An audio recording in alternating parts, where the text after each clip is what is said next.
Amen.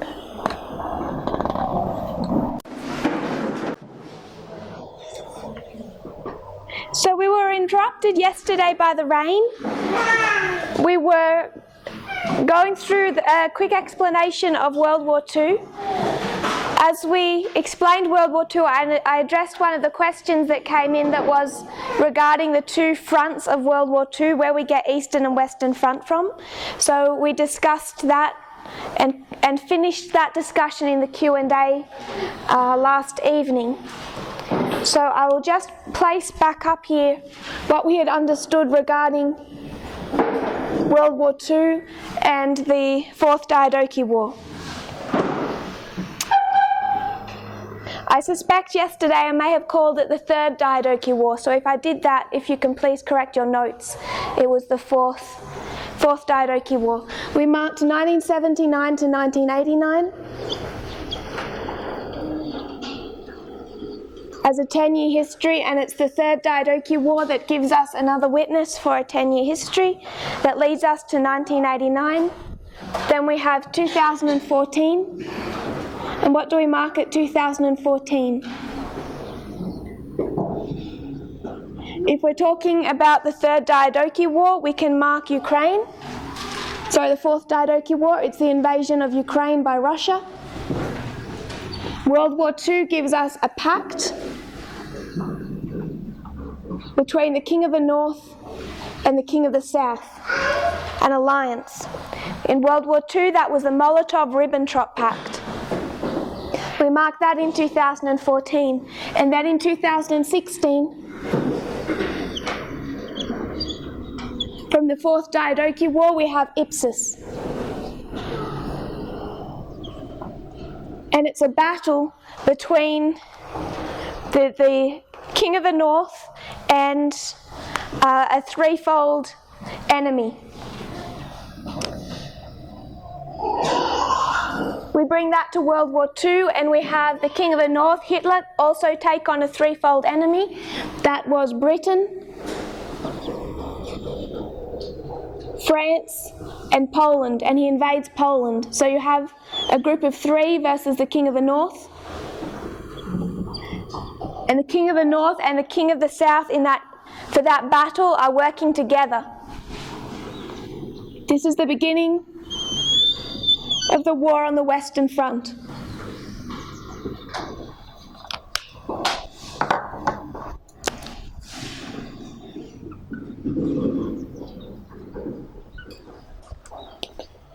After 2016, we mark 2018.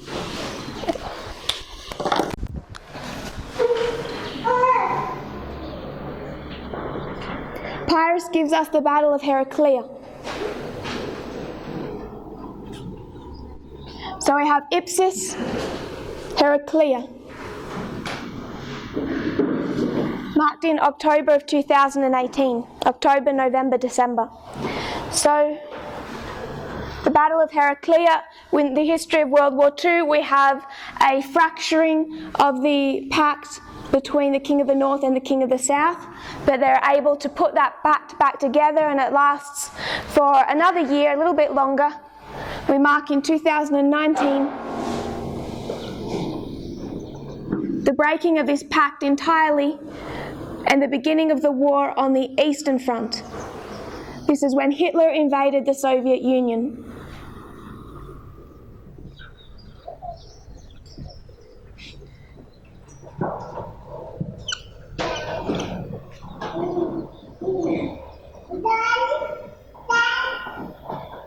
So we have Western Front and Eastern Front. The Western Front takes us from 2016 through to Panium,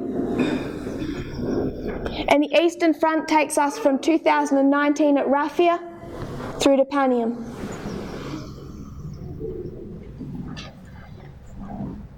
So particularly from 2016, we've been seeing between Trump and the West this war going on as he fights to control three branches of government. He already has the executive, Hitler took Poland, and then he has a drawn-out war for the executive and the legislative, and we'll discuss that in a future presentation, how that has progressed for him. So back to the history of Pyrrhus, Ipsus, Heraclea. We mark here the Battle of Asculum. I have to go to a different one.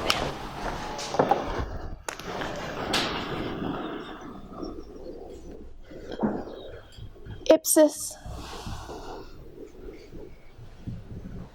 Heraclea, Asculum, and Beneventum, which we know most commonly as Panium. Different story. So that is what we understand from Pyrrhus and the history of World War II. I'll call that Pyrrhus. And then, after the Battle of Beneventum, another lesson that we have from Pyrrhus is a repeat of the following structure. So we actually came to this study by going to Daniel 11 verse 40. Daniel 11:40, part A. And Daniel 11:40, part A, takes us through what following structure?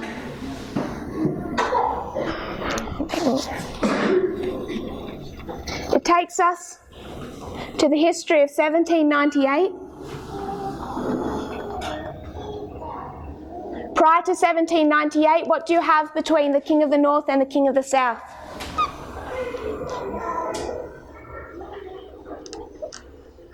You have this ongoing war between the King of the North and the King of the South, yes? And then 1798, what do we mark? The deadly wound. After the deadly wound, what do you have?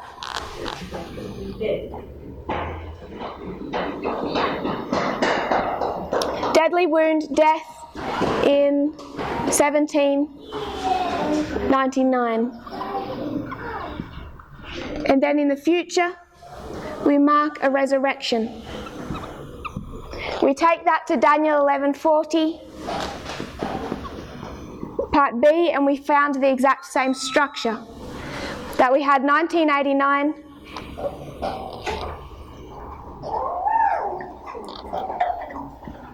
as being the end point in an ongoing war between the King of the North and the King of the South. So we mark war, deadly wound, a progressive fall, 1991, death. And then we understood that the King of the South would again resurrect and come back into the Bible story. Because if Sunday law is Daniel 11 verse 41, we're still living in Daniel 11 verse 40.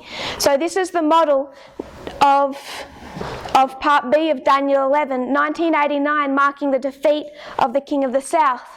And what we have marked again in this history is since 2016, recognizing that the Battle of Panium, here marked at 2021, is also a defeat for the King of the South. So we can place it on the same structure. There must, prior to defeat of the King of the South at Panium, have been what? There must have been an ongoing war between the King of the North and the King of the South that leads us up to Panium. And Panium then is what? What does prophecy choose to mark as significant?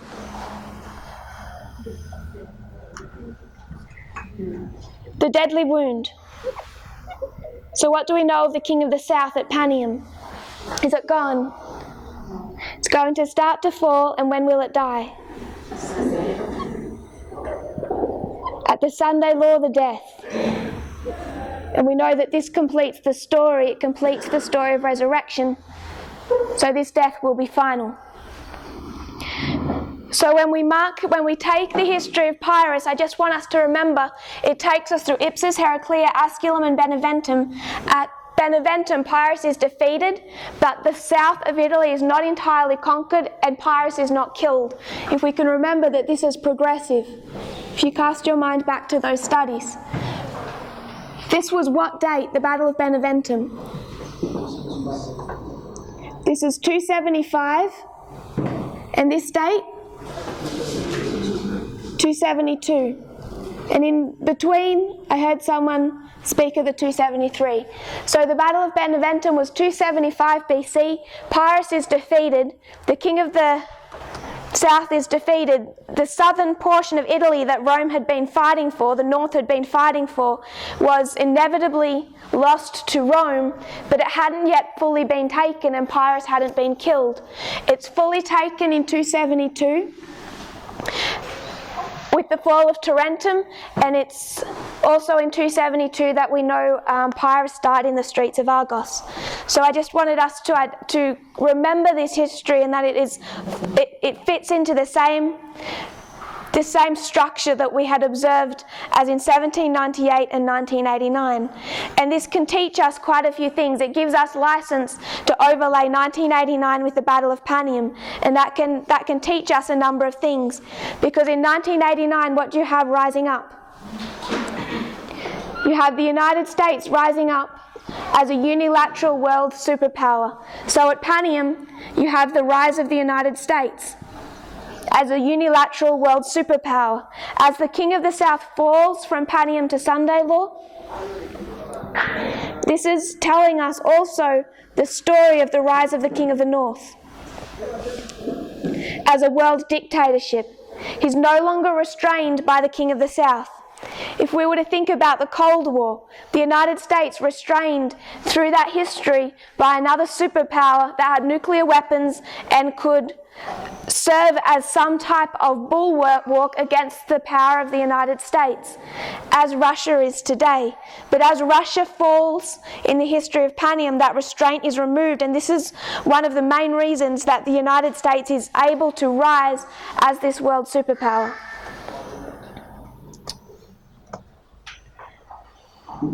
So this is our revision of Pyrrhus and the history of World War II. So we identify the Eastern Front from 2019, and we call this an information war because we are in the information age.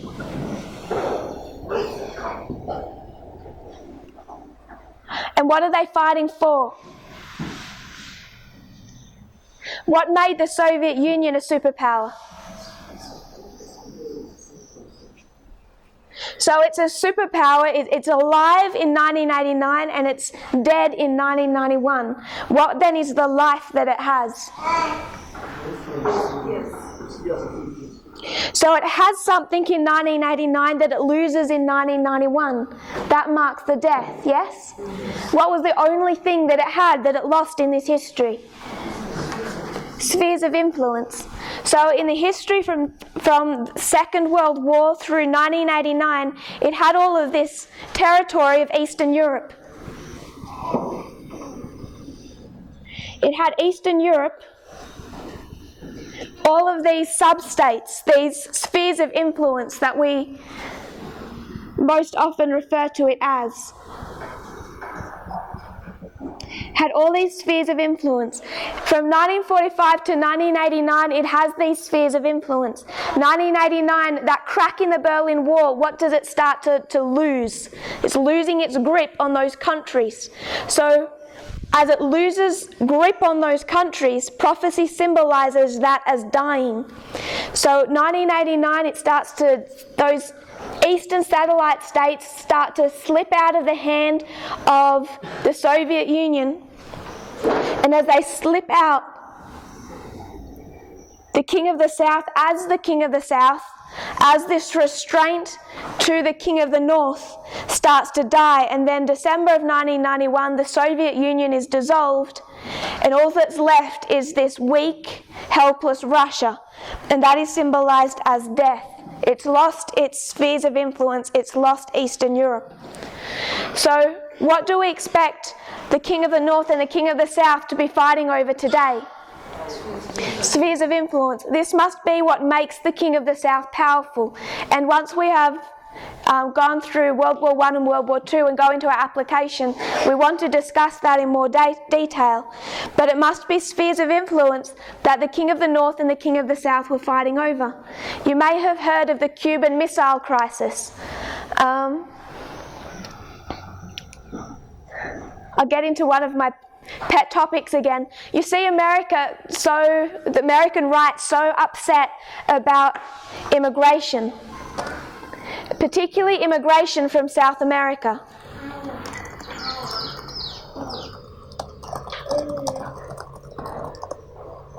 And the United States is really against, particularly Trump's base, really fighting against this influx of immigrants from South America. Particularly, one of the countries that they do not like to receive immigrants from is Guatemala.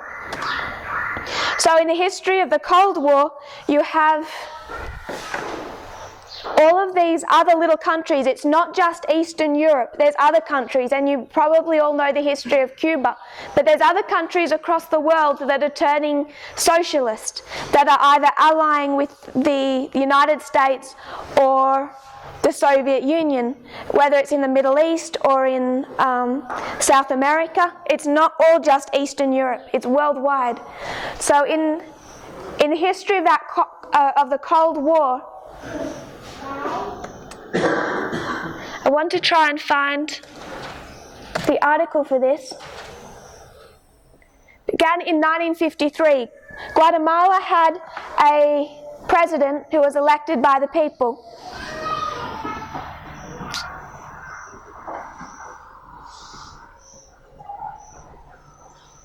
I'm going to give the brief history that I remember, and then we're going to come back to this because I just find this an interesting story.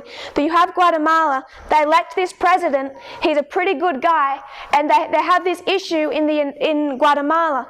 You see, Guatemala, it has all of this land, and the United States had sent companies in, and they had banana plantations. So the United States corporations controlled or owned a lot of the land of Guatemala, and this president is elected and is socialistic, which scares the United States. They're in the history of the Red Scares. And once this socialistic government takes hold of Guatemala, the United States begins to fear that the Soviet Union is going to have influence here and socialism will spread in South America. So the CIA orchestrate a plot, a coup, to wipe out the government and elect someone who is not socialistic. And when they do that, they take down the government, the coup is successful, and they see elected a dictatorship over Guatemala. And if you want to know why Guatemala, one of the main reasons it's so messed up today and it has so many problems, it's because the United States sent the CIA in and overthrew the elected government. This is where I get annoyed at the Donald Trump arguments about immigrants. This is why there's immigrants. Much of this unrest has come out of this conflict between the King of the North and the King of the South. And we've discussed that all through this year, how these two global superpowers have influenced these wars, whether it's Yemen or Syria or Venezuela, to the detriment of the people. And this was the history in the Cold War, where not just Eastern Europe, but in all of these other countries, the United States and the Soviet Union were fighting to turn the government either socialistic in favor of the Soviet Union or capitalist in favor of the United States. And they did so much damage in that history.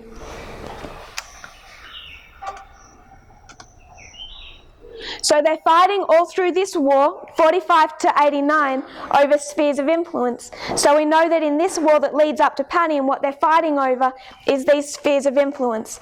And at the waymark of Panium, what begins to come out of the grip of Russia, of Vladimir Putin, is his global power influence over these other countries that are relying on him for support on the world stage. So I want us to fill in the gaps in this history, because if what we're saying is that this war is about spheres of influence and whether the King of the North and the King of the South control a country like Guatemala, the problem that we have identified with this story since very early on, from the first time it was presented, is that 2019 marks the beginning of the war between the King of the North and the King of the South. And if what they're fighting for is spheres of influence, why do we not have that marked all the way through this history with Iraq, with Syria, with Venezuela,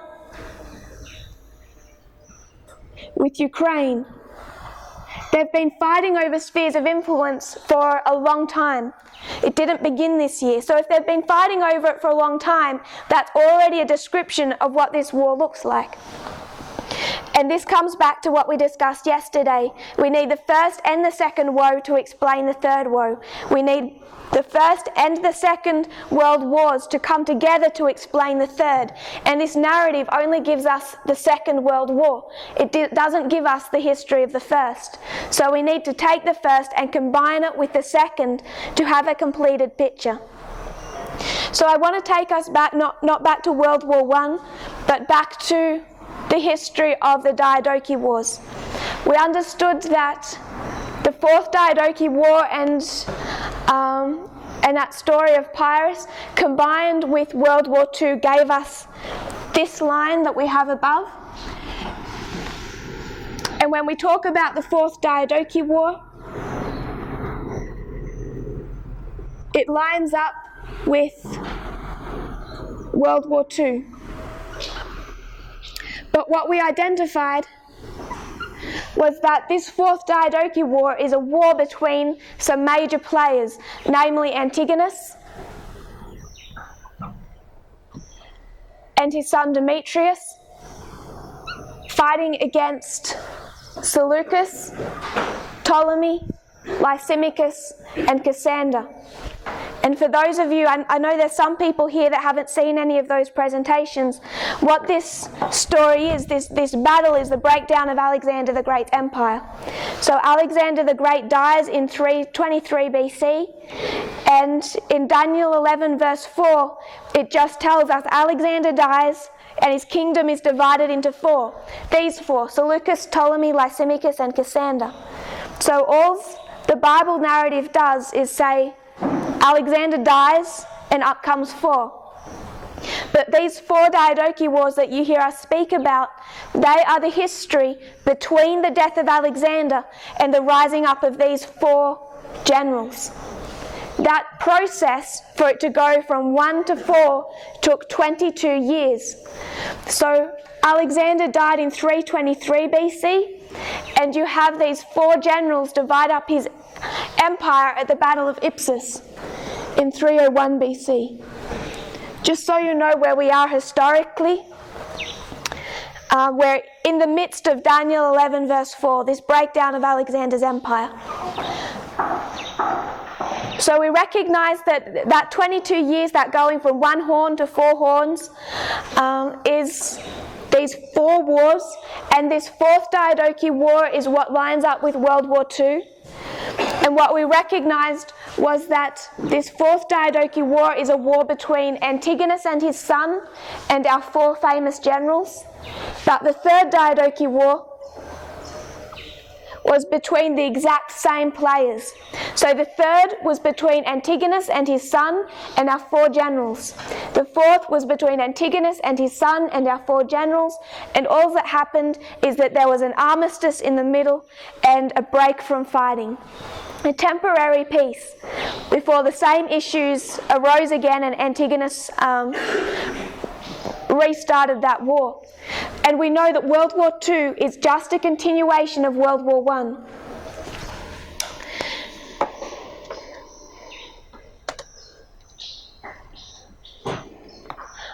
This is a quote from heritagehistory.com. The Fourth War of the Diadochi was just a continuation of the Third. Antigonus and his son Demetrius were at war simultaneously, with Ptolemy in the south, Seleucus in the east, and Lysimachus in the north. The Third and Fourth Wars are one war with an armistice in the middle. World War I and World War II were one war with an armistice in the middle. Germany against the Allied forces. Germany against the Allied forces. Antigonus against who are known as the Allies. So not only does World War II come with a war behind it that just began that process, so does the Fourth Diadochi War. So we go back into the history of the third to understand what happened, and also combine it with World War I. We could take much longer on this study, but it would take too long, so we're going to skip through this. It has been presented before, and I think many of you are familiar with it, but I want to pick up some points. Some context will be necessary for those who are new. If we go back into the history of the Third Diadochi War, we see Antigonus has had a long drawn-out war with his arch nemesis. This is the history of a war between Antigonus, who represents the king of the north, and Eumenes, who represents the king of the south in this history. So Antigonus has had this long drawn-out war with Eumenes, who is in the east, and at the Battle of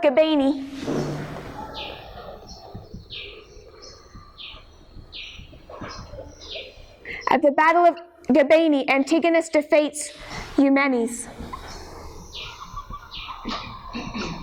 And Antigonus finally defeats him with an interesting strategy.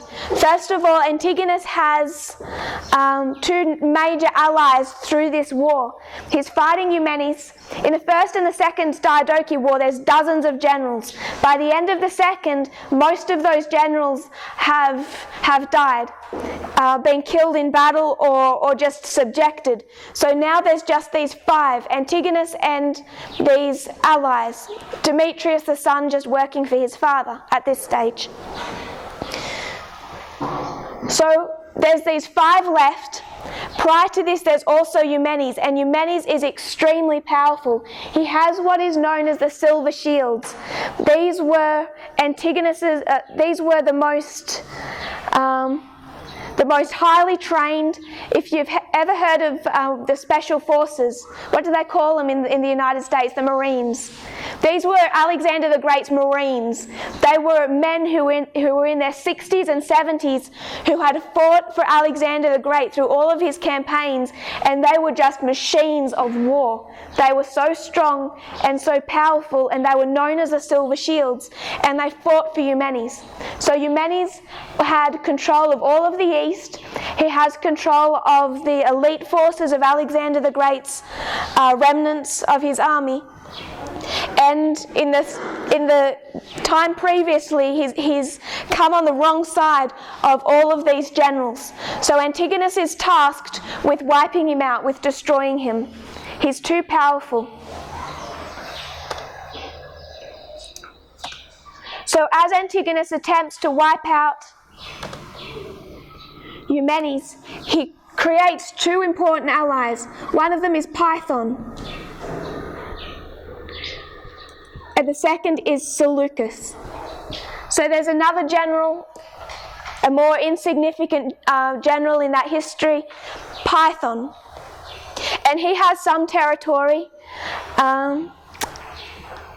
and he is fighting on behalf of Antigonus, literally alongside him in some of those battles. And Seleucus is also giving more moral support. He's harassing Eumenes whenever he can, and supporting Antigonus, feeding his army, etc.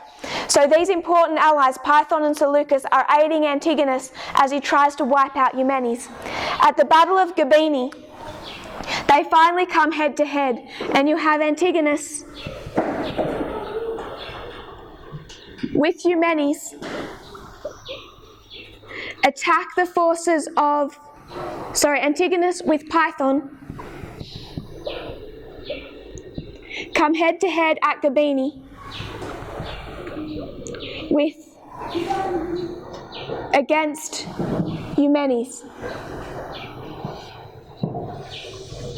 So these two sides charge each other, and what they send in first is the elephants. And for those of you that are familiar with the history of pirates, you'll know why that's significant and what they symbolize. They charge the elephants, and this is on a vast salt plain. So they're meeting at opposite sides of this vast salt plain, and the first front sent in that charges is all of their elephants. And as these elephants charge, the dust arises, it swirls up on the salt plain, and it hides each other from view. And this creates chaos. So in the midst of this chaos, Antigonus comes up with a clever plan. Eumenes has the silver shields. These men are what we would consider elderly, but in those days still in great fighting shape. And very close by them, not well protected, is all of their baggage. Everything that they've ever won fighting for Alexander through all of his campaigns, all of their 60 and 70 years of life, all of their wealth, everything is in that baggage train along with their families, their wives and children. It's left behind them and it's not well protected. So as this salt plain erupts and this dust cloud arises, Antigonus sends men behind, unseen, and they take this baggage train. So this battle itself, this battle between Antigonus and Eumenes, neither side wins. It's kind of a stalemate. No clear winner is announced. But what Antigonus has done is, through the charging of the elephants and the confusion, he's taken the families and the wealth of the silver shields. And the silver shields, they want back all that they've ever campaigned for. So they go to Antigonus and they make a deal. They'll say, we'll surrender Eumenes if you give back our families and our baggage. Antigonus agrees, and Eumenes is defeated. He's handed over to Antigonus and killed. So I'm going to make this application directly, because otherwise we'll lose the information as we go along. We talk about the history of 1989. It's marked in inspiration as a battle between the king of the north and the king of the south. There has been this long ongoing war between the United States and the Soviet Union.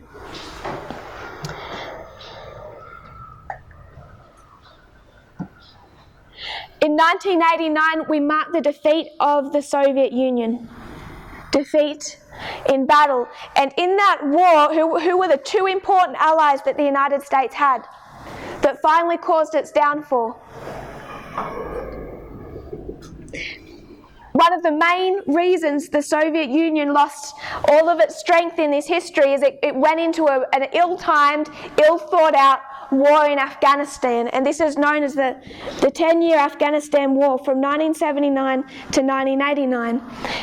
And in this 10-year war, it drained not just all the resources of the Soviet Union, it destroyed their economy, it also started tiring the people, and it destroyed their confidence in their own government. And in this war, the United States had two allies. The first one was fighting with it directly. Python fought with Antigonus directly, and that was the Mujahideen. The Mujahideen were the rebel forces inside Afghanistan that were supported and fought on behalf of the United States. So they have one ally fighting directly for them, the Mujahideen, as Antigonus had one ally, Python, but then he also had another one, Seleucus. And Seleucus is marked in prophecy as carrying the symbology of the king of the north. He is the king of Babylon. And also in this history, the United States went into another alliance with John Paul II and the papacy. And we all know that Time magazine cover of 1989, the Holy Alliance that brought down the Soviet Union, John Paul II and Ronald Reagan. So the United States has two important allies, Mujahideen and papacy. Antigonus has two important allies, Python and Seleucus. But what did this defeat look like in 1989? First of all, what are they losing? Spheres of influence. 1989, what did that look like? We have the fall of the Berlin Wall, and who attacked the Berlin Wall? Who started to take it down? What I want us to see is that the Soviet Union was dismantled, ultimately destroyed from the inside. So at the fall of the Berlin Wall, it's not the United States or the West that comes to that wall and starts chipping away at it. It's actually the East. It's actually the people of the Soviet Union that start to dismantle their own infrastructure, their own governments. So through these years of revolution, 89, 90, 91, the Soviet Union fell from the inside. And the main reason they fell from the inside is because of this covert war where the United States sent propaganda through, it's called Radio Liberty, through their information channels through the Soviet Union, dropping pamphlets, feeding this information, even things like Western food, Western television, feeding all of this into the Soviet Union to create a discontent with the government. At the same time, you have John Paul II doing the same, visiting Poland, starting to go into Eastern Europe and criticize the governments. So it was a not well kept secret, this subtle subterfuge that ultimately brought down the Soviet Union from 1989 to 91 from the inside. You don't see the United States in 1989 tearing down that wall. The people of the Soviet Union did that work themselves. So the people of Eumenes, they betrayed him. This side betrayed their government. They took down that empire themselves. So you have Antigonus defeat Eumenes, and he becomes what is known, or he takes on this title of the Master of Asia.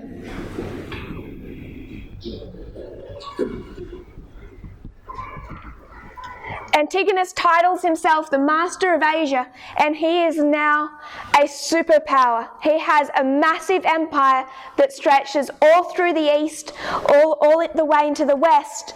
And these four generals, they start to become uncomfortable. He takes this title of the Master of Asia, and he has this plan that he's going to rebuild Alexander the Great's empire with him at its head, continuing on that same empire. He wants to see it all united under one government, not split out into these factions of north, south, east and west. As part of this plan, he starts to take down everyone that he sees as a threat. So in this history, he has two allies, Python and Seleucus. He quickly just starts disregarding Seleucus, but then he sees Python start also becoming stronger. Python is a 2-bit general in comparison, but he starts to consolidate his territory, and Antigonus starts killing everyone that he sees as a threat. And that soon becomes Python himself. So even though Python was his ally and fought on his behalf, Antigonus had him killed. He starts to become a dictator. As he's becoming a dictator, he's visiting these different smaller territories like Python's, and he's coming as a friend, and then he's just killing them off. And then he comes to Babylon, and what do you think Seleucus thinks? He thinks, I'm next. So he gets on a horse and he just flees Babylon. He knows that his ally is really there to kill him. So Seleucus flees and he comes down to Ptolemy, down into Egypt, and he's given up Babylon, and he starts to work for Ptolemy, and he starts warning these other generals about Antigonus's behavior, and they all start to become concerned about his power. So at this point in time, Seleucus no longer has territory. I don't want to include him as part of these three. Now he's just a general fighting in the army of Ptolemy's. So these three remaining, not yet kings, but they're essentially kings. These three men, Ptolemy, Lysimachus and Seleucus, they send an ultimatum. They send an ultimatum to Antigonus that says, stop acting as a dictator, stop consolidating all of this territory, and what they start saying is, we want you to start dividing your wealth and your territory between us. So all the territory that he's gained from defeating Eumenes and the other generals, the others, Ptolemy, Lysimachus and Cassander, say, we want a part of that. We want you to not act as this dictator, but we want you to act more like a globalist. Everything's going to get shared amongst us. So this is an ultimatum from the three allies to Antigonus to stop acting as this superpower and start sharing his power. Antigonus rejects this proposal and he decides instead to go to war with them.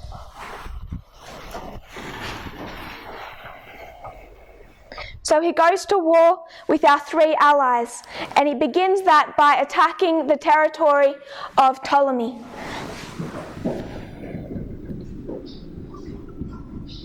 So war begins between Antigonus and our three allies. And what they're fighting for is spheres of influence. So he doesn't just attack all of them. His first attack and his greatest enemy, who he's had years of problems with, who he's finally gone to war with, is Ptolemy. So he doesn't attack Egypt itself, he attacks the spheres of influence of Ptolemy. When he attacks the spheres of influence of Ptolemy, this is the area of Syria down through where we would identify Israel, through the Gaza Strip. All of that territory he starts to take, and he takes all of that down near to Egypt. So if we were to try and draw that, this is Egypt. Antigonus has come down and he's attacked the spheres of influence of Ptolemy.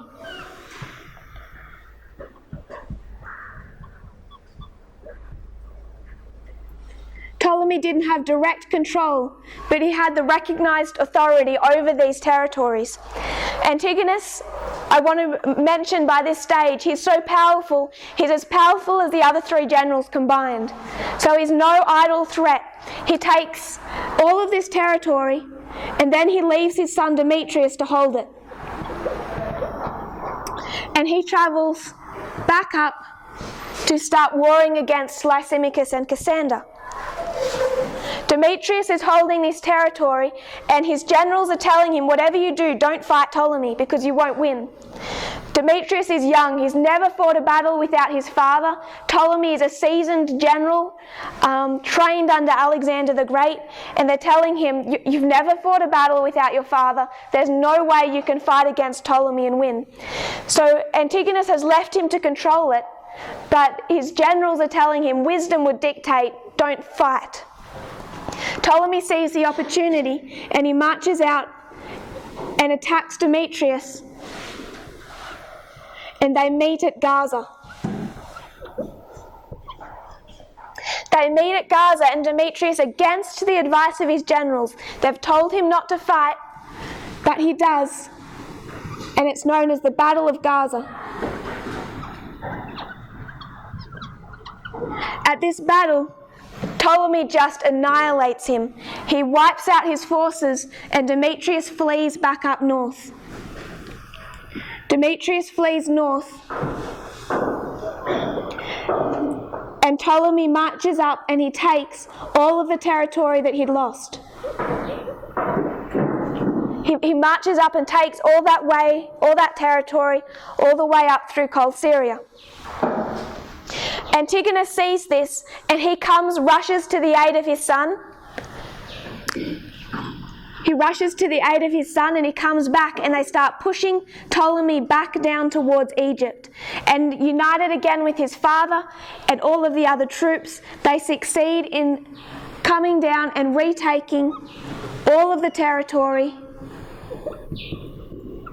right up until the borders of Egypt. So at the Battle of Gaza, Demetrius is defeated. He's fought against the advice of his generals.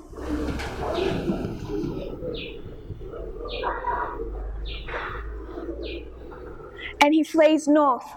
His father comes back, and through the history after the Battle of Gaza, up until they make an armistice here, Antigonus comes down and he retakes all the way until the borders of Egypt.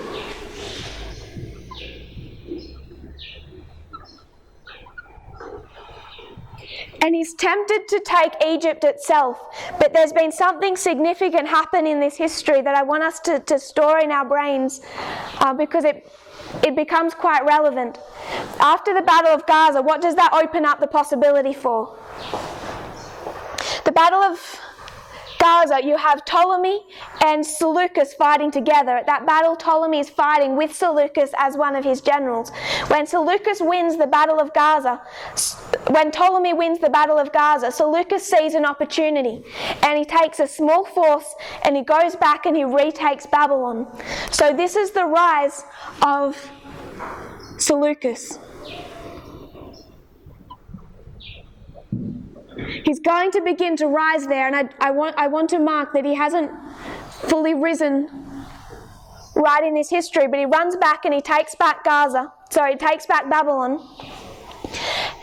And Antigonus gets wind of this, and right when he gets to the borders of Egypt, he hears that Seleucus has retaken Babylon from him, and there's one other threat coming from the east. Because of these two concerns, one being Seleucus and one being the Nabateans, the threat from the east, Antigonus decides not to take Egypt, take Egypt from Ptolemy, not to invade.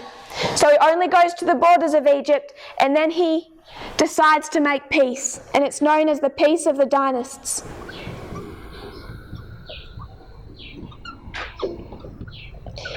A peace treaty between Cassander, Lysimachus, Ptolemy, and Antigonus. These two sides make a peace treaty because this war has been going on for a little while, and because their strength is so evenly matched, it's not going to be easily concluded. They're too evenly matched. These Nabateans are a threat from the east. They're known to be the direct descendants of Ishmael. So when we talk about Ishmael, who does that lead us to a study of? Islam. So you have the children of the east, the descendants of Ishmael or Islam, as a threat at this point in time, together with Seleucus, and that prevents Antigonus taking all of Egypt. He's only going to the borders. He goes into this peace of the Dynasts with these three, Ptolemy, Lysimachus, and Cassander. But who he does not go into a peace treaty with is Seleucus, because he wants Babylon back. So he intentionally doesn't go and make that peace treaty with Seleucus, and he marches up to Babylon and he fights what is known as the Babylonian War. This is a war just between Antigonus and Seleucus. By the end of this war, Seleucus has won. And even though he had Babylon here, he had it here, he lost it again in the history of the Babylonian War and retook it and lost it and retook it and lost it. He finally retakes it here. He had Babylon back in this history, but he was a nobody two-bit general. It's at this point where he firmly takes Babylon from Antigonus that we mark the beginning of the Seleucid dynasty. And from here, he travels east and he just starts to rise more and more as a superpower. He travels to the east, finally comes back to end the Fourth Diadochi War at the Battle of Ipsus. But this is the history of the rising of Seleucus. He's established in that history. This concludes the Third Diadochi War. As we said before, you have the Third Diadochi War and the Fourth Diadochi War. They're one war. In between them, this peace of the dynasts, this peace treaty. In between them, this Babylonian war and the rising up of Seleucus. So we've explained the Fourth Diadochi War, the ultimate demise of Antigonus, which leaves us with our four famous generals. Seleucus, Ptolemy, Lysimachus, and Cassander finally occurs in the history of the Fourth Diadochi War. So the third Diadochi War lines up with the history of World War I. And we know that these two combined, the Third Diadochi War and World War I, also come into our own history to explain it, to open it up. So I want to move from the Third Diadochi War into the history of World War I.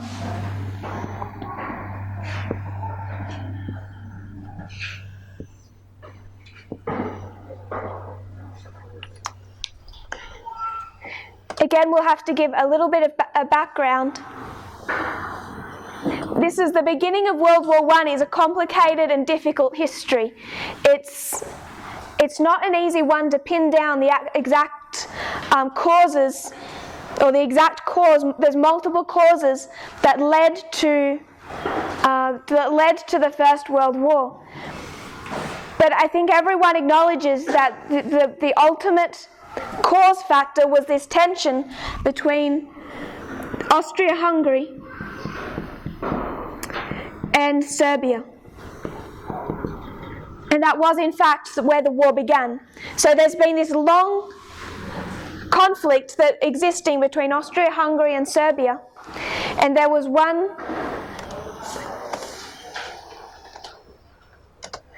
particularly one event that led to this war, and it's known as the Bosnian Crisis of 1908, when the situation between Austria and Hungary and Serbia escalated to a situation quite irreparable.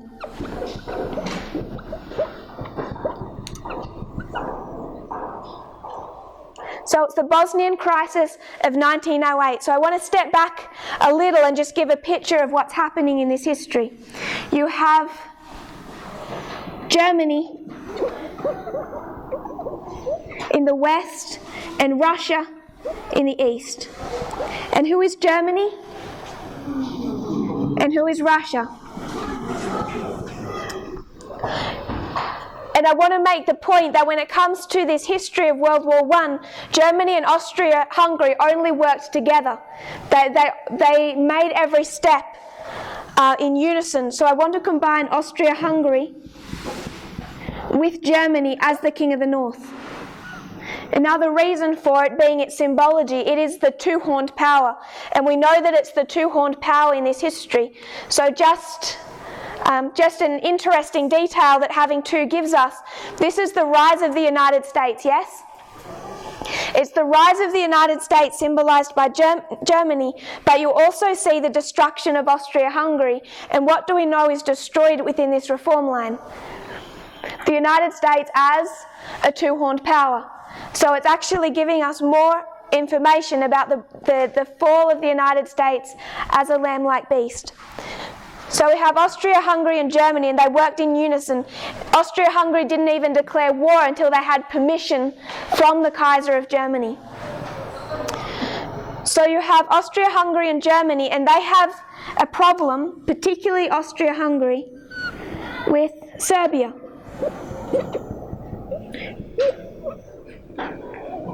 Serbia is this little country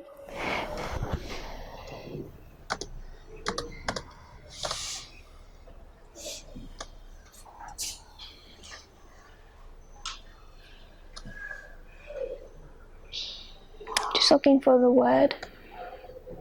It was this little country, but it was quite ambitious, and there was all these other territories around it that it wanted to control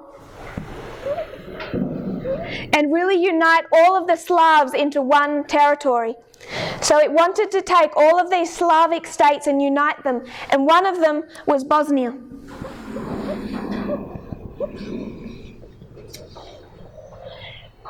Austria-Hungary is supported by Germany. They're working in step. But Serbia is supported by Russia. Russia supports Serbia. Germany supports Austria-Hungary. I'm going to quote here about just leading up to this history. Relations between Serbia and Austria-Hungary had been gradually deteriorating, particularly from 1903. However, Russia's ability to support Serbia began to be reduced. In this prior history, Russia had been at war, and it was losing and then lost that war with Japan. So Russia is in this history, it's in a weak state. It's in a weak state and it cannot offer support to Serbia. Also in this history leading up to this 1908 Bosnian crisis, from 1905 Russia is also in this internal state of revolution. So because of the external losing of a war and the internal condition of revolution, the two issues Russia has, it lost a war and it has internal revolution. The two reasons that Russia is too weak to support Serbia. In the Bosnian crisis, Austria-Hungary stepped in and they annexed Bosnia.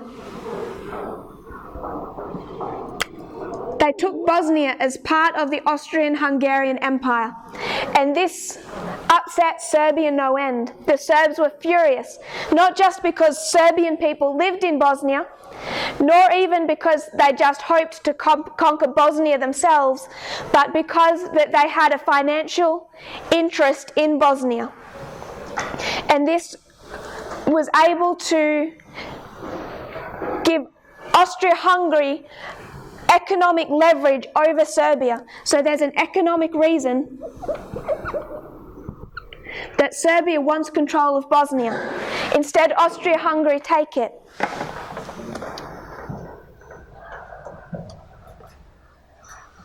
Austria-Hungary sees Serbia as a threat because it knows that Serbia is ambitious and wants to unite all of these territories under itself. So this is the 1908 Bosnian crisis. Serbia appeals to Russia for help, is willing to go to war to retake Bosnia, but Russia steps back and it won't help it. Won't help because it's in too much trouble itself. But because it loses, it cannot back up its ally in this history, Russia is humiliated. They feel humiliated as a country that they do not have the power to support their own allies.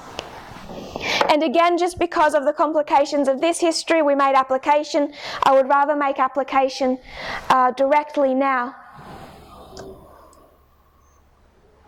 so that we can not forget those details.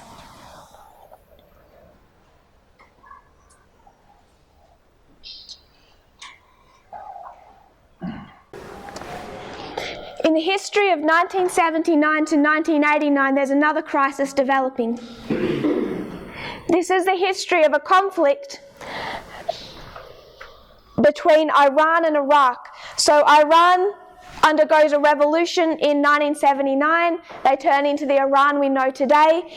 Iraq goes through a revolution in 1979. Saddam Hussein takes power.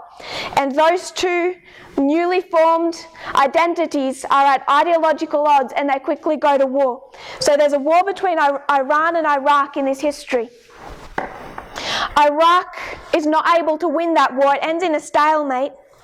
But they have economic problems from that war. So beginning in 1989, they have a lot of debt that they're looking to repay.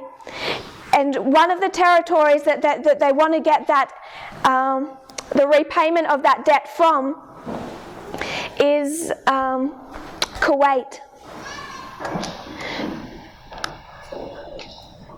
So we have this territory, Iraq. Iraq, Saddam Hussein, he did want to unite the Middle East. He was ambitious. But because he could not defeat Iran, he's left in an difficult economic position, and he starts to have tension with Kuwait. Kuwait there's some evidence they were stealing oil from Iraq. They had not been following the OPEC oil agreements about how you fix prices, and it was costing Iraq a lot of money.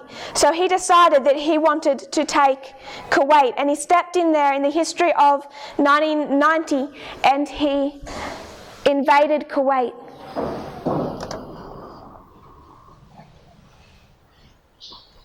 So Saddam Hussein invades Kuwait, and then who steps in? The United States comes into that battlefield, and they force Iraq out of Kuwait. And I want to just give us a little bit of that history. The United States saw the ambition of Saddam Hussein as a threat, just as Austria-Hungary saw the ambition of Serbia. Both of them were trying to unite the territories around them into one government. Iraq, when it invaded Kuwait, it was too powerful. So the United States stepped in, they invaded Kuwait and forced out Iraq.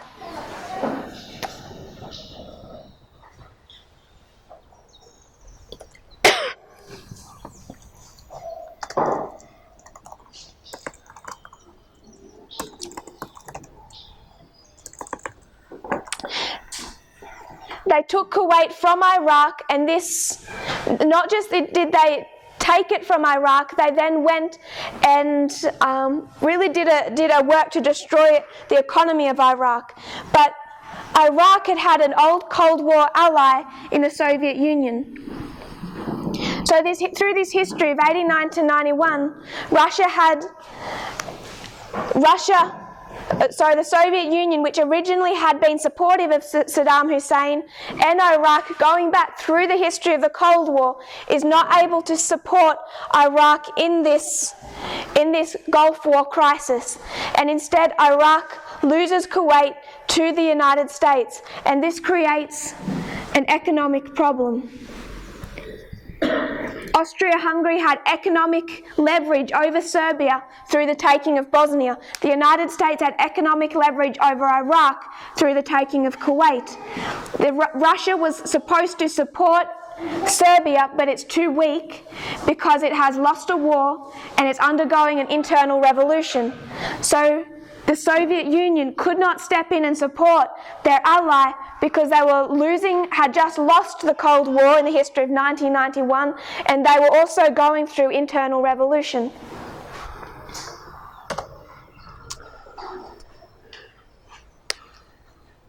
So in this history of the Bosnian crisis, we see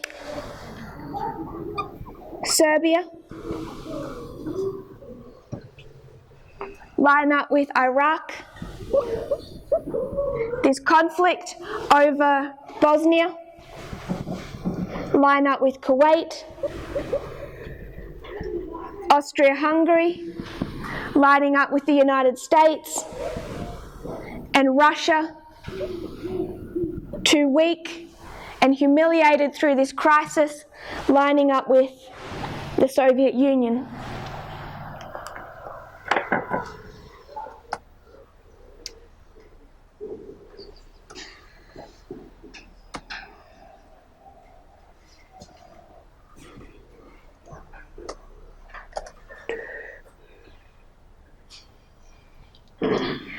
There was in this history, through this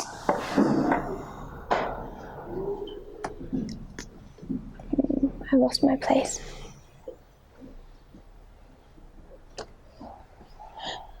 Through this conflict within, not Serbia, but within this territory, not indirectly itself, is actually out in Bosnia and Herzegovina, there starts to rise up this terrorist organisation, and they're known as the Black Hand. The Black Hand begin to rise up as a response from that Slav population against Austria-Hungary. This is a terrorist group.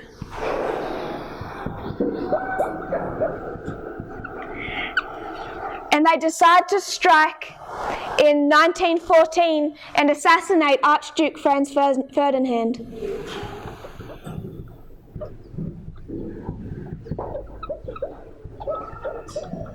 So because of this conflict between the Slavs and Austria-Hungary, a terrorist organisation come together, calling themselves the Black Hand, and they assassinate Archduke Franz Ferdinand in a terrorist attack. This is what is known as the direct or immediate cause of the First World War. Austria-Hungary then sends an ultimatum to Serbia.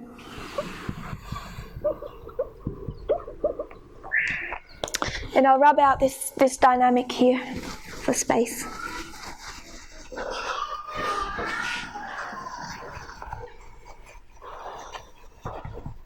So Austria-Hungary send an ultimatum to Serbia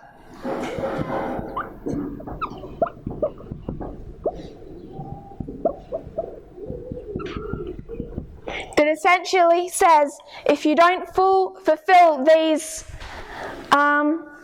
really impossible list of demands, we're going to go to war with you. And this list of demands was give up your sovereignty.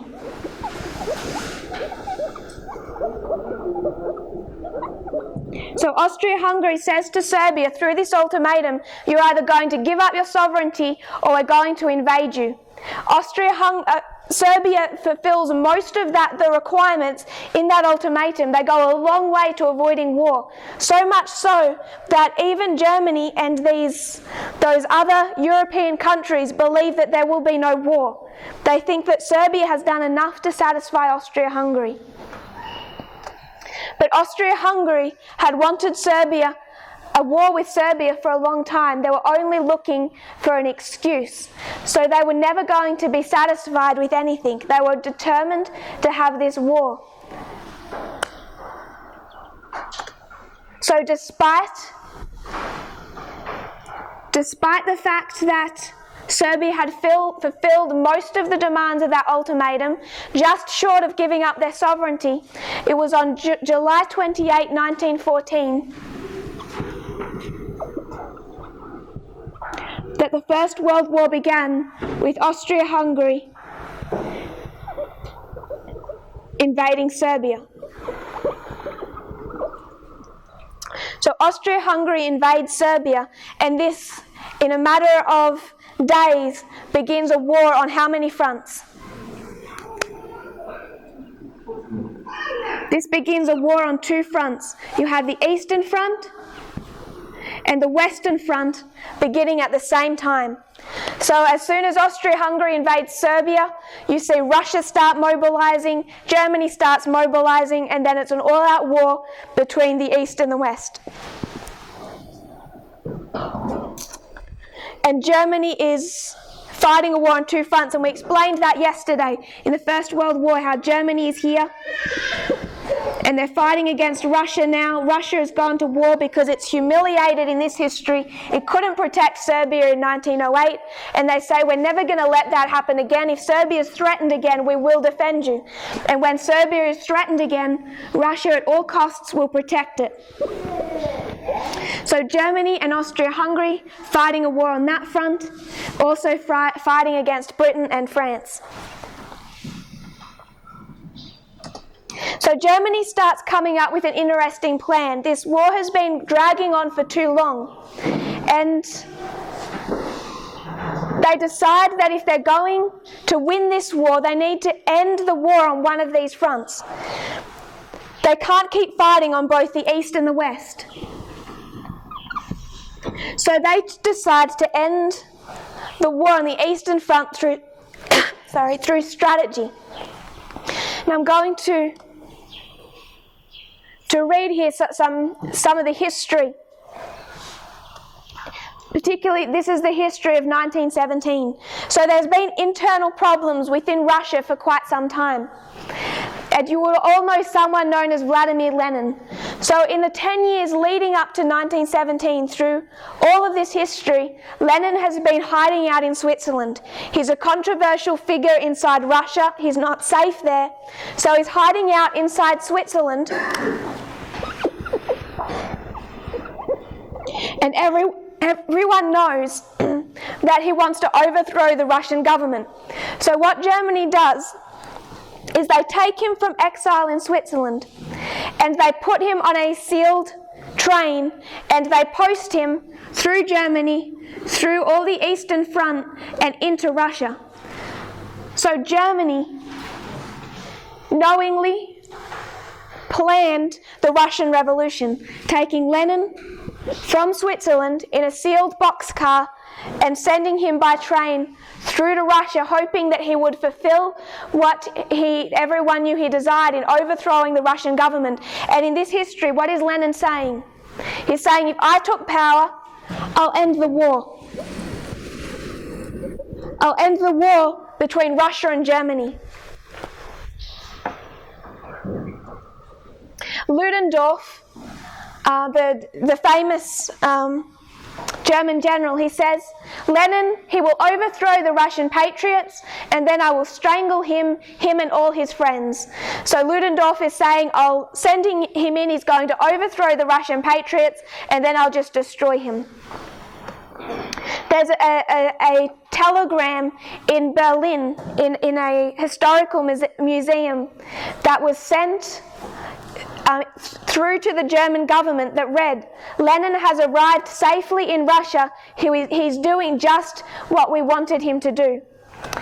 And when does Lenin take power? 1917, November 8. So November 8, 1917. This ends the war on the Eastern Front.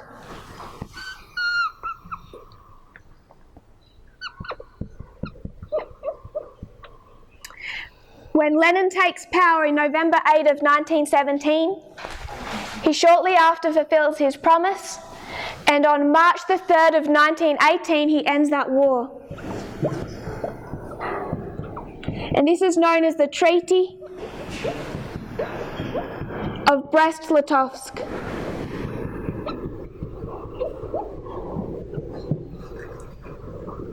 The Treaty of Brest-Litovsk, the ending of the war between Germany and Russia. So Germany's plan in that history was successful, but when Lenin signed this treaty, how was the treatment of Russia within this treaty? I want to read what Lenin said about that treaty. To make peace with Germany, because Russia had been losing the war on the Eastern Front leading up to this treaty, Germany had all the leverage when they came to this agreement. And according to this treaty, Russia recognized the independence of Ukraine, Georgia, Finland. They gave up Poland, the Baltic states of Lithuania, Latvia, Estonia. They ceded Kars, Ardahan and Batum to Turkey. The total losses constituted some 1 million square miles of Russia's former territory, a third of its population, or around 55 million people, a majority of its coal, oil and iron stores, and much of its industry. Lenin bitterly called the settlement that abyss of defeat, dismemberment, enslavement and humiliation. So even though this looks like a peace treaty, this was a huge loss to Russia. So much so they actually lost most of their industry and a third of their population. But after this, extending back and through this history, Germany starts to face a problem. They're losing the war on the Western Front. So even though they have peace on the East, that isn't enough for them to win on the West. It's been too long a war and they are too drained as a country. They can no longer continue. So on November 11 of 1918, known as Armistice Day, Germany finally lays down their weapons and stops the war on the Western Front. Does Germany know it's lost? Does Germany know it's lost World War I? They actually don't. Germany in that history, they had this idealistic idea that it was just a stalemate, that they had lost but the West had lost just as much. Neither side could continue, so both sides were laying down their weapons and they were going to go to the table and discuss. So they don't actually realise how much they've lost that war. They don't realise that until 1919 and the Treaty of Versailles. And the West comes to those meetings in Versailles with such a list of demands against Germany. They point Germany back to this Treaty of Brest-Litovsk, and they say to Germany, you realise how harsh your treatment was of Russia in this peace treaty? Well, we're going to make it just as hard for you as punishment. So this this Treaty of Versailles, because Germany had taken so much from Russia at the Treaty of Brest-Litovsk, that is used as an excuse, and the West at the Treaty of Versailles takes so much from Germany. And the bitterness over the Treaty of Versailles and how harshly Germany was dealt with, the quantity of reparations they had to repay, the fleets they had to destroy, the weapons they had to give up, all the punishment of the Treaty of Versailles is what gave rise ultimately to the dissatisfaction that led to Hitler in World War II, which is why World War I led to World War II, just as the Third Diadochi War led to the Fourth Diadochi War. So the fall of Germany, they don't realise they've lost on Armistice Day.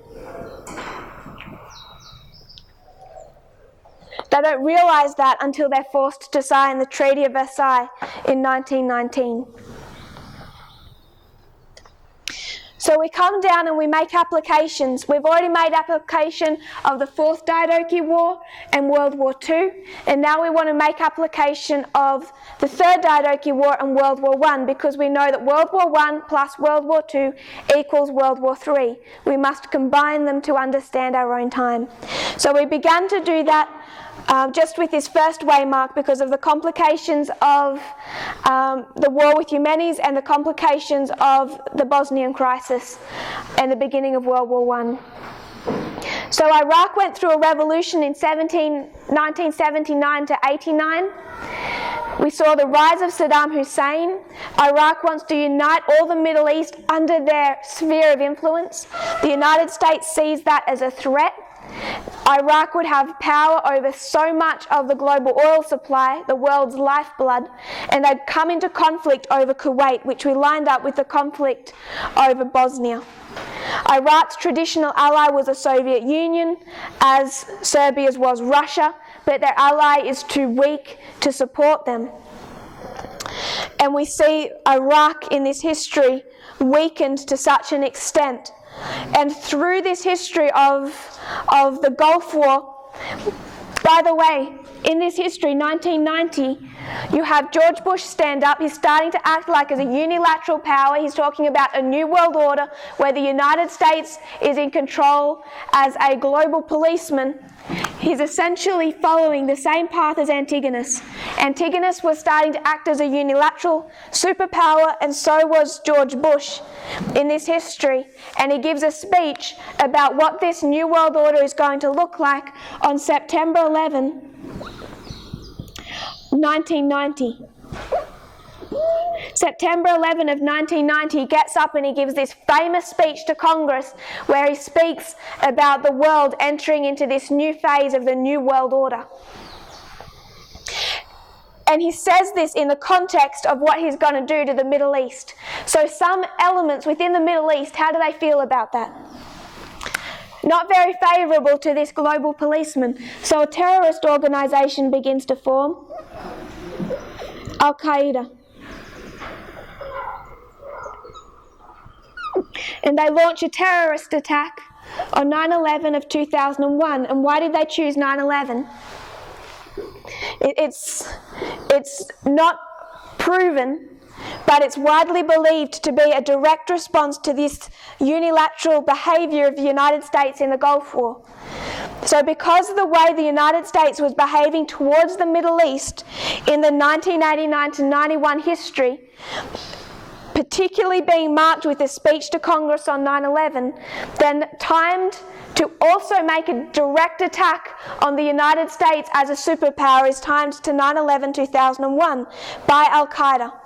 Just as much as you see this Bosnian crisis, it's the Slavs within those territories. They see Austria-Hungary as acting as this unilateral power.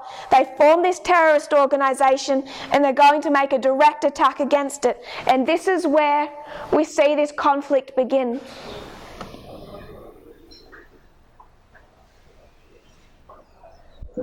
It's widely believed September 11, 2001 was a direct attack on US unilateralism, particularly in its interference within the Middle East.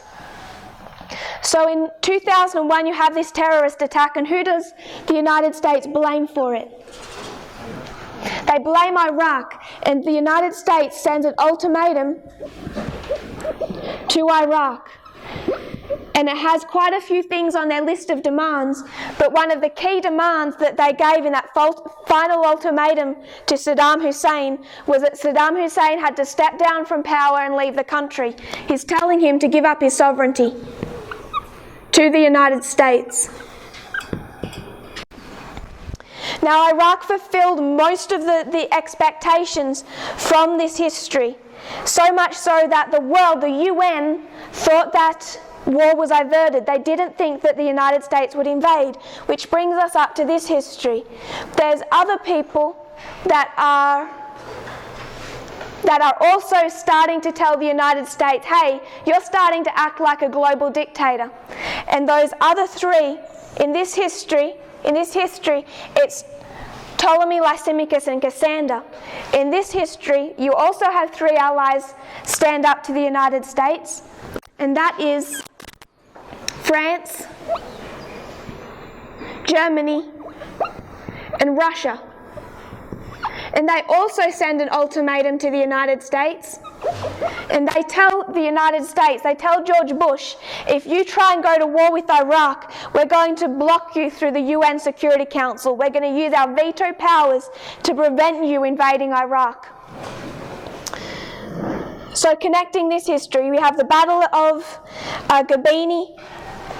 Antigonus rising as a dictator. He kills his original ally. Now the United States had fought with the Mujahideen in this history. The Mujahideen begin to rise in power. You have Python begin to rise in power. That's seen as a threat. The Mujahideen become the Taliban. In 1996 they take over Afghanistan. It was not the Taliban that took down the Twin Towers on 9/11. In fact, if you went to Afghanistan today, they send journalists over and they wander around the villages in Afghanistan and ask them what they know about 9/11, and many of the people have never even heard of it. The Taliban did not take part in this terrorist attack, but the United States knew that Al-Qaeda was hiding out within Afghanistan, so they used that as an excuse, a terrible excuse that's led to 18 years of a fruitless war in Afghanistan. And at the same time you see Antigonus take down his former ally. He kills Python. So the United States went into Afghanistan and they took down the Taliban, their former ally in the previous Afghanistan war.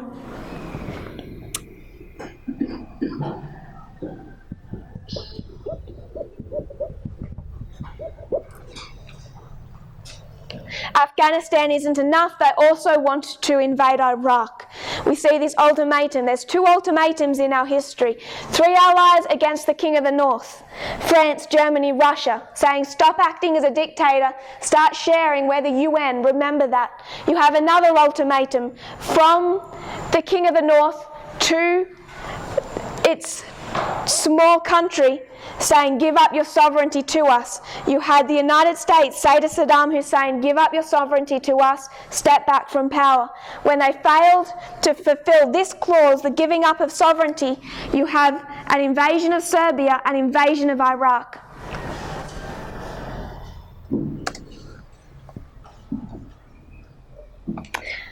This war with Iraq then begins what, based on this application? This is the ultimatum. This is the Iraq War. So what begins at the Iraq War? You have the Eastern Front plus the Western Front, beginning at the same point in time. So the Eastern Front of World War I in application begins with the Iraq War of 2003. It was Russia in this history that was supposed to support Iraq in the UN through France and Germany. But Russia, back in the history of the Gulf War, had not been able to support Saddam Hussein. Vladimir Putin does not want to see that happen again. He's been in power for about 4 years now, 3 to 4 years, and he is wanting to establish Russia as, not yet really as this feared superpower. All he's saying is to the United States is stop acting as this unilateral dictatorship. And when the United States invades Iraq in 2003, this is known just historically as the catalyst that turns Vladimir Putin so vehemently against the United States. Later on, even down into our history, when people attack him for invading Ukraine, what does he say? I invaded Ukraine, you invaded Iraq. Not quite so clearly, because he claims to not be in Ukraine, but in his own twisted fashion, that's the message he sends back. I can do what I want in Ukraine. Look what you did to Iraq. Illegally. Because it was an illegal invasion, they went against the directions of the UN. So with the invasion of Iraq begins the war on the Eastern Front. So this Battle of Gaza, the Battle of Gaza is also known as the Battle of Rafah. It's not the Battle of Rafah from Daniel 11, but Gaza and Rafah are interchangeable. This location of Gaza was also known as Rafah. So this Battle of Gaza fought between Demetrius and Ptolemy is also called in history as the Battle of Rafah. So we line that up with the Battle of Rafah. Now, I won't review that for time because we're just about out of time. But what do we do with World War II? What do we recognise about World War II? Who wins World War II? King of the South. When we make application, who wins? So what do we do to World War II when we make application? We have to switch. And we've discussed that before, how the alpha history is failure and the omega history is success. World War I and World War II are the alpha history of the war between the King of the North and the King of the South. We can demonstrate that through the counterfeit as well as through the world wars. So if this is the alpha history, then what do we switch? We switch the victor and the loser in that war. As we begin to switch this war from 2003 forward, instead of it being Germany or the King of the North that employs this tactic, it's going to be the King of the South. So Germany, they took Lenin, they said, we will send you through to Russia because you're going to overthrow the government and make peace with us. So in this history from 2003, Vladimir Putin comes up with a plan. And the best way to make peace with the United States is to overthrow the government. So he finds someone, he finds Donald Trump. We've already lined up their pact or alliance or what's known as collusion. And just like Germany sent Lenin into Russia, so Russia sent Donald Trump into the United States. This was November 8th of 1917. And when did Donald Trump win his election? November 8th of 2016. And what has he then succeeded to do? He's made peace on the Eastern Front. And this is one of the points from this study that I want us to come back and discuss from tomorrow. How do we see this year? How do we see the Battle of Rafah? Because in the history of World War II, And most of our other histories, we see it as this war between two enemies. What World War I brings to the table is it says these two aren't enemies, now they're friends. Donald Trump doesn't start the war, now he ends the war. And he ends the war at the Battle of Raphia, 2019. We'll review that when we review the history of this year. But this work came at a great loss to Russia, did it not? This peace? So this peace comes at a great loss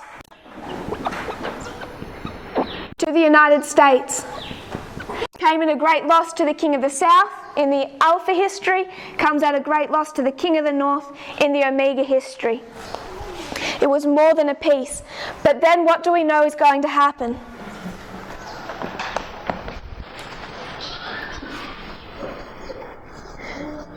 Germany is fighting a battle on the Western Front. It has internal problems. It begins to lose because of those problems. So as Germany cannot continue to fight, it's too weak, leading up to this later history of 1989, so we know that coming up to Panium, we see the fall of the King of the South. And we see that in this history. Antigonus, he marches back down, takes all of that territory up to the borders of Egypt itself. And so we know these spheres of influence that they've been fighting over will slip out of the hand of the King of the South, and all of that territory taken over by the King of the North up until the borders of Russia itself. In the history of 1989 to 91, the United States took all of the satellite states to the borders of Russia itself. So when we find that repeated in this history from Panium through to Sunday Law, you see Russia lose all of its territories through to the borders of Russia itself. Now, is Russia itself as a country going to be destroyed? No. What does it needs to happen for it to die as the King of the South? All it has to lose is its sphere of influence. So from Panium to Sunday Law, we see it lose its sphere of influence. Russia itself does not have to be destroyed. That's all that's needed to weaken it to such a state that prophecy identifies it as dead as that symbol. In this history of Panium to Sunday Law, we also see another lesson we can learn, this time from the Third Diadochi War. Here we find, lining up with Panium, there's this peace treaty, this peace made. We find between Ptolemy and Antigonus, King of the North and King of the South, that becomes resolved. But we also marked the Nabateans. So we mark Islam, not our only witness for this, but I'll add it to this study. We're marking Islam through the Nabateans as another event of Panium. And then because of this Battle of Gaza and this conflict between the North and the South, who begins to rise and establish themselves? You have the rise of Seleucus until the Seleucid dynasty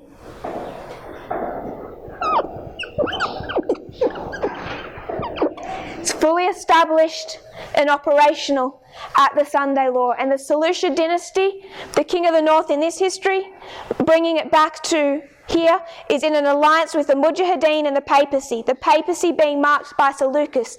So if we see Seleucus, he goes through this history, and we will we'll conduct a revision tomorrow because we're out of time, and then wrap that up. Seleucus goes from being an ally of the King of the North, of the United States, to the dissolving of that alliance, to finally fighting for his place at the Sunday Law history. And we describe Seleucus as the papacy. So we'll come back and discuss that when we come back tomorrow, review and finalise those couple of points. If you kneel with me, we'll close in prayer. Dear Father in heaven, thank you for our blessings. Thank you that you do not leave us in any confusion about what is transpiring around us, what is happening globally. Thank you, Lord, that you care to share with your people, that we can have an understanding. I pray, Lord, that we will that we will trust in you, that we will take up our part for when we must go to your people in the church or the world and warn them. I pray, Lord, for our loved ones all over the world, those who don't understand the prophetic nature of these things, those who do, those who are confused. I pray, Lord, that you'll bless them, help them, and may we have wisdom in how to reach them. I pray in Jesus' name, amen.